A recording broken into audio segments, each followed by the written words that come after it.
জাহাঙ্গীর খানের মুক্তির দাবিতে মহিলাদের বিক্ষোভ, কোমরে দড়ি বেঁধে জনসম্মুখে ঘোরানোর প্রতিবাদে মহিলাদের বিক্ষোভ।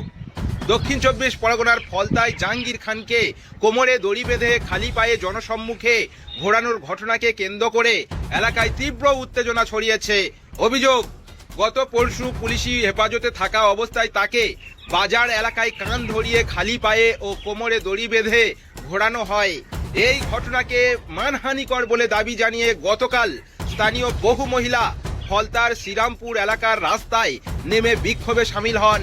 বিক্ষোভকারীদের অভিযোগ, আইন অনুযায়ী বিচার প্রক্রিয়া চলছে। গুন্ডাকে বাঁচানোর জন্য ওইখানকার মানুষগুলা রাস্তায় নেমেছে জাহাঙ্গীরকে বাঁচাবার জন্য। তা আমি বলি আপনাদেরকে, কোনো মানুষের জন্য তো আপনারা কই প্রতিবাদ করো নাই। ভালো মানুষরা কোনো অসুবিধা পড়ছে, কোনো প্রবলেমে পড়ছে, কই তোমাদের প্রতিবাদের জীবনও দেখি নাই গো। আজকে হঠাৎ দেখতে পেলাম একটা গুন্ডা বাহিনীকে বাঁচাবার জন্য তোমরা রাস্তায় আন্দোলন চালাইছো।